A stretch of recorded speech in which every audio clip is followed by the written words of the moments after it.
잔치가 커질수록 흉년을 대비해야 한다.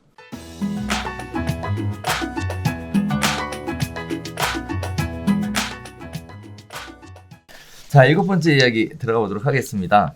2008년 금융위기 때 음마아파트 2달 새 26% 빠졌다라는 얘기 소장님이 픽하셨던 기사더라고요. 내용 보니까.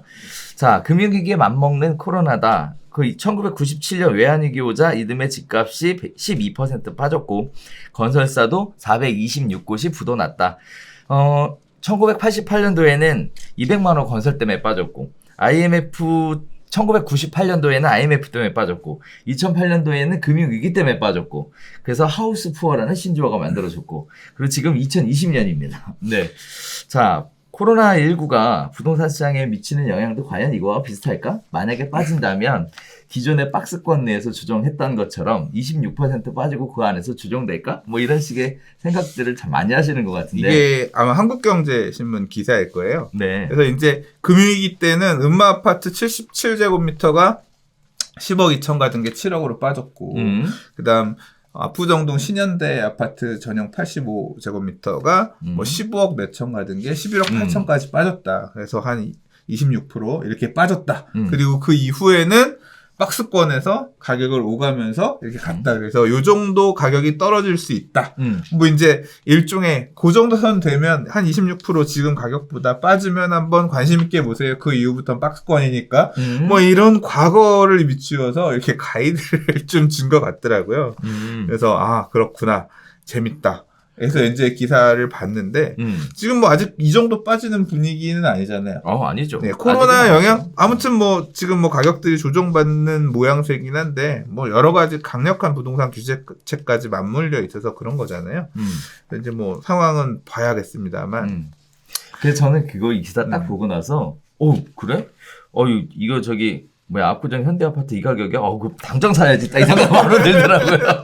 그러니까 저는 이제 대치 음마가 네. 그때 기사에 7억이잖아요. 네. 7억? 그러면 9억 미만이니까 투기가지고라도 자금 출처 신고 그러니까 자금 조달 계획서만 쓰면 되는 거고 조달 계획서 쓸 수 있지. 그리고 이제 뭐 검은 돈이 없으니까 뭐 가능하겠네 이러면서 네. 이제 봤는데 사실 뭐 안 사요. 살 돈 없어요. 살 돈 없고. 네. 근데 저는 그 얘기보다 좀 근본적인 얘기를 좀 하고 싶었어요. 그러니까 지금 부동산 전문가 분들께서 자 코로나 사태로 금융위기처럼 위기가 올 거냐, 부동산 가격 폭락 시대가 올 거냐, 그냥 올 것 같아요, 안 올 것 같아요? 저 개인적으로는 부정적으로 봐요, 사실. 안 좋을 거다? 네. 저는 잘 모르겠어. 뭐 항상 모르죠. 아는 게 없지. 그럼. 그렇게 얘기는 안 하지 또. 네. 근데, 왜냐 모르니까. 자꾸 영네. 실제로 이게 얼마나 사태가 커질지 적을지. 이제 그러니까 사람들의 의견을 보기 위해서 그런 커뮤니티들을 보는 건데, 코로나 바이러스 백신이 나오면 전 세계적인 문제니까 해결할 수 있는 약이 나오면 해결될 수 있는 문제냐. 별로 겁 안 먹어도 되는 문제일 수 있잖아요. 그럼 이게 6개월짜리냐, 3개월짜리냐, 아니면 뭐 앞으로 장기적으로 계속 억누를 어떤 그런 무서운 악재냐, 뭐 이런 측면에서 가능성이 있잖아요. 근데 이게 만약에 치료약도 안 나오고 백신도 안 나오고 그런 심각한 상황이라고 하면 어떻게 되겠어요? 골로 가는 거지. 그렇죠. 지금 뭐 학교 수업 하겠어요? 온라인 대체하고 막 또 일주일 연기한대요. 최대한 대면을 우리 사회가 완전히 바뀌고 그거에 적응하는 수준으로 가겠지. 이게 안 나오고 그러면 결국 희망 회로를 돌릴 수 있는 거는 어쨌거나 극복 가능하다는 범주 내에서 또는 이제 뭐 바이러스라는 게 그렇다면서요. 지금 뭐 일부 국가들 같은 경우는 우리나라처럼 이렇게 전방위로 방역하고 이런 개념이 아니라 결국 바이러스는 대부분의 사람들이 감염이 돼서 일부 죽는 사람만 죽고 그렇게 하면 해결이 된다면서요. 어차피 지금 치사율이라고 하는 게 100% 이런 게 아니라 일정 %니까 그러면 다 안에서 항체를 갖고 있으면 그러면 극복이 되는 거라면서요. 근데 이제 그때 그런 상황으로 안 가고 잘 극복을 하고 싶어서 지금 이런 상황인 거겠지. 근데 계속 저는 어떻게 해야 될까 생각 부분들을 해보면 결국 지금 희망적인 얘기를 하는 분들의 목소리는 그런 거예요. 이제 경기 부양을 위해서 부양책을 쓸 수밖에 없다.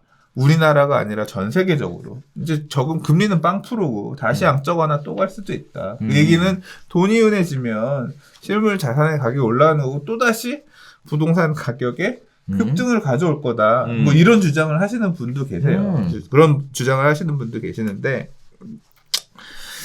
저는 생각을 해보면 이게 진짜 끝나고 나서 이 위기가 끝나고 나서 다시 부동산이 상승으로 이렇게 가지아를 외치는 상황이 올까? 올까요?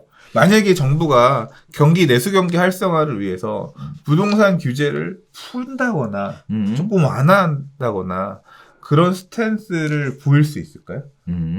그러니까 만약에 이게 출렁임이 오고 나서 그러니까 근데 이제 사람들의 마음도 되게 중요한 게 그러니까 제가 2008년을 복기를 해보면 2008년 금융위기가 왔을 때 실제로는 굉장히 이게 심각한 상황이다 라고 해서 되게 그 당시에 정부가 적극적으로 경기 완화로 금방 돌아섰어요. 혹시 기억하실지 모르겠는데 2008년에 금리를 연말 들어서 금리가 막 높아지고 안 좋아지니까 전격적으로 금리를 인하하면서 기존에 있었던 규제들을 싹 풀었거든요. 그러고 나서 2008년 말까지는 좀 그랬는데 2009년 1월, 2월부터 거래량 늘어나고 분위기 반전되더니 사실 2009년은 굉장히 핫했어요. 부동산 시장이 엄청 뜨거웠습니다. 2009년은. 2009년은 10월, 11월 달 가을 들어서 다시 규제가 생기기 전까지는 서울 부동산 시장이 다시 되게 달아오르는 모양새였거든요.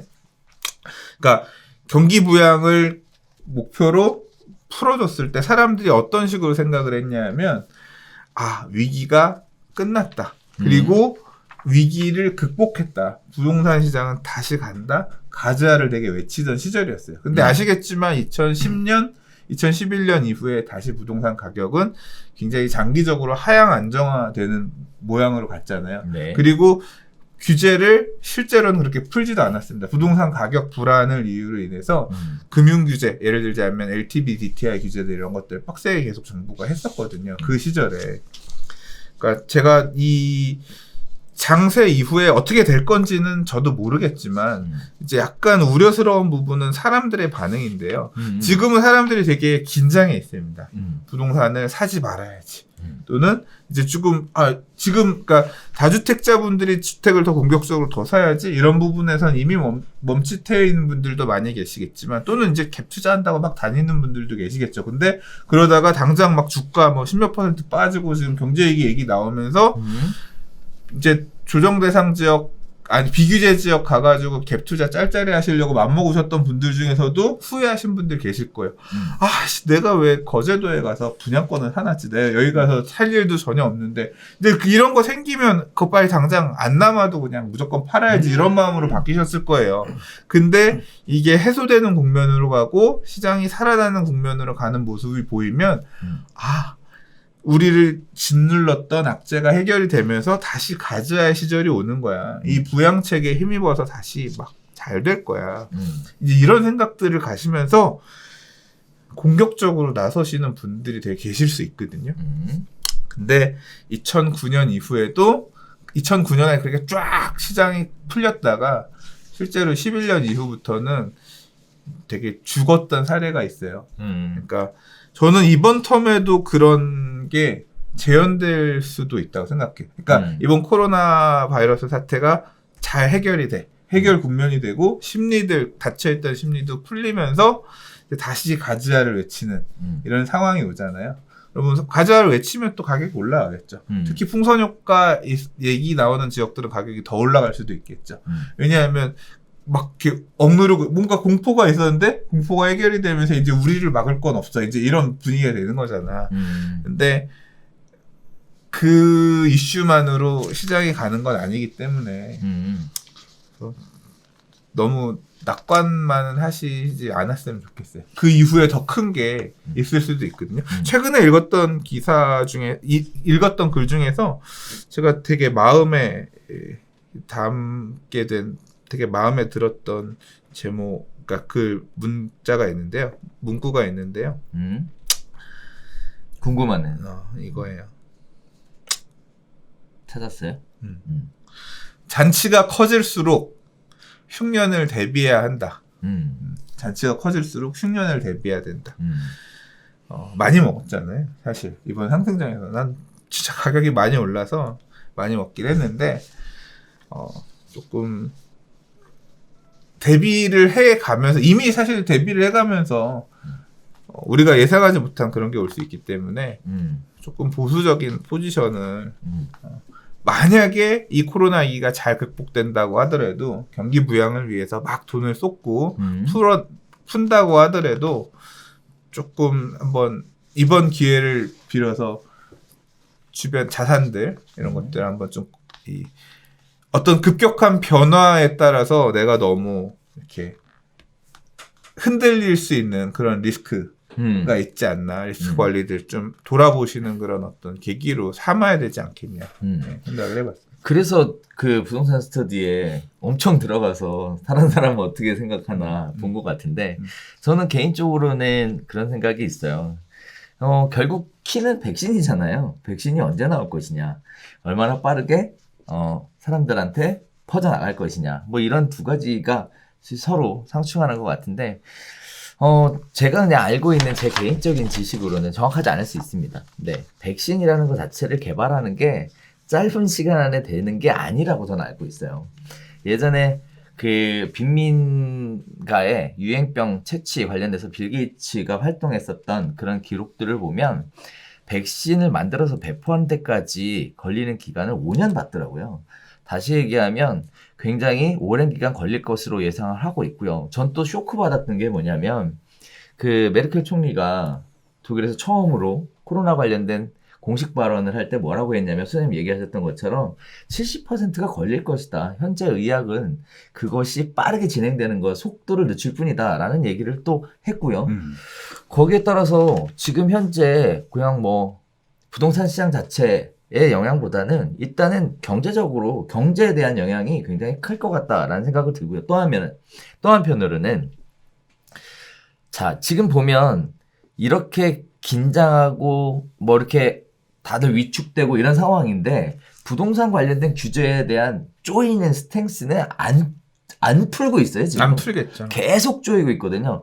그 한은에서도 금리 인하에 관련돼서 뭐라고 얘기를 했냐면 미국에서 금리 인하하니까 또 뭐 주식시장도 안 좋고 하니까 금리 인하에 대해서 고려는 하고 있으나 부동산 시장에 대한 부분 때문에 그 우려 때문에 금리 인하를 진행을 못하고 있다. 이런 얘기가 또 엊그저께 발표가 됐었거든요. 여러 가지 내용들을 미루어 추측해 보건데 결국 이제 백신이 어떻게 작용할 것이냐가 제일 중요하겠지만 일단 장기적인 국면으로 갈 것이다 라고 저는 개인적으로 예상을 해요. 그리고 항상 그렇잖아요. 제가 사실 이 얘기를 하면서 적어놨던 게 1998년을 제외하고요. 이것도 마찬가지지만 사실은 1998년에 IMF, 2008년에 금융위기, 2020년에 코로나. 이게 부동산 시장의 악재가 결국은 외부에서 터져왔었다라는 거, 이런 부분들이 결국 비슷한 상황으로 가지 않을까에 저는 좀 더 중심의 무게축이 가 있는 상황이에요. 그러다 보니까 이제 생각하고 있는 게 만약의 경우에 장기화가 된다면, 물론 가정이죠. 장기화가 된다면 이제 제 입장에서는 부동산 중개업을 하시는 분들이 과연 이 위기를 어떻게 극복해 나가야 될까에 대해서 사실은 조사를 좀 많이 했어요. 많이 했고 뭐 센스 있는 분들은 벌써 사람들이 갖고 있는 공포감, 나도 감염될 수 있다, 뭐 이런 식의 공포감이죠. 어떻게 보면 그런 공포감이 있는 것이 당연할 거고요. 또 한편으로는 너무 오버하는 거 아닌가라는 생각도 좀 들 거고 여러 가지 있겠지만 어쨌든 상황은 이러하고 만나기는 어려워하고 이런 상황에서 중개는 해야 되고 세입자 관리도 해드려야 되는데 과연 어떻게 해드릴까에 대한 초점이 사실은 저는 가 있어요. 네, 그래서 아마 빠르면 이번 주 안에 관련된 내용이 나올 것 같고 사실 유튜브에 올리실 거예요? 그럼요. 아니요, 유튜브 안 올려요, 참. 네. 미리 얘기하는데 죄송한데 유튜브는 안 올리고요. 또 하나는 그래서 뭐 생각하고 있냐면 포스터 있잖아요. 포스터 지금 제작을 하고 있어요. 그래서 만들어서 배포해드리려고 생각을 하고 있습니다. 아니 뭐 그건 중개업자분들의 대상으로 하는 어떤 그런 내용이니까. 중개사분들이 활동을 해야 전월세 관리되시고요. 파셔야 될 분 파실 수 있거든요. 지금 이 상태로 그냥 멈춰 있으면은 중개사분들이 활동을 못하면 서로에게 아무도 좋을 게 없다. 저는 개인적으로 그런 생각을 좀 하고 있습니다. 자, 아무튼 연일 시끄럽게 네 기사들이 나오고 있는데 거기에 따라서 부동산 시장이 어떻게 움직일까에 대한 소장님의 그 트래픽에 대한 이야기는 저한테는 아주 쇼킹한 얘기였습니다. 많은 사람들의 관심이 그만큼 높다라고 얘기해도 과언이 아닐 것 같은데 유튜브 조회수는 올라가나요? 저 유튜브 요새 열심히 안 해서. 요새 되게 괜히 나서서. 그리고 지금 뭐 상황이 이런데. 그러니까 이게 부동산 시장에 대한 관심이 꺾이면 유튜브 조회수 트래픽도 줄고요. 지금은 유튜브 어떤 부동산 시장에 대한 관심이 확실히 꺾여 있는 시절이라고 느껴져서 저도 뭐 그렇게 막 저으면서 달려가고 있는 상황은 아니에요. 앞으로는 좀 유튜브의 어떤 힘도 조금 좀 빼가면서 길게 롱런할 수 있는 롱런할 수 있는 그런 모습으로 가려고 그렇군요. 생각 중이에요. 별별 수단은 계속 해야지. 부동산 TV의 어떤 모체인데. 네. 수다니까. 네. 뭐 이런 상황, 저런 상황, 이런 이슈, 저런 이슈는 계속 있을 테니까 아무튼 뭐 그래도 우리 꽤 오래 했어요, 그죠? 만 3년이 이제 넘었어요. 그러니까. 네. 어우, 대단해. 2017년 2월부터 했으니까. 그러니까. 만 3년이 넘었어요. 뭐 경기가 안 좋아도 부동산 별별 수다가 계속될 거라는 믿음은 그래서 생기는 것 같아요. 왜 그러냐면 이게 은근히 부담이에요. 힘들어. 매주 만나러 이슈도 챙겨야지. 와서 또 PD님도 고생하시고. 대본 써야지. 혼자 오겠어. 네. 아무튼 모두를 위해서 유익한 방송이 되도록 저희도 계속 노력하도록 하겠습니다. 자, 저희가 준비한 소식은 여기까지이고 한 주간 건강하시고 네, 그 안전 관리 잘 하시고 다음 주에도 건강한 모습으로 뵀으면 좋겠고요. 시청자분들도 건강한 모습으로 다음 주에 다시 인사드렸으면 좋겠습니다. 자, 저희가 준비한 소식은 여기서 인사드리도록 하겠습니다. 감사합니다.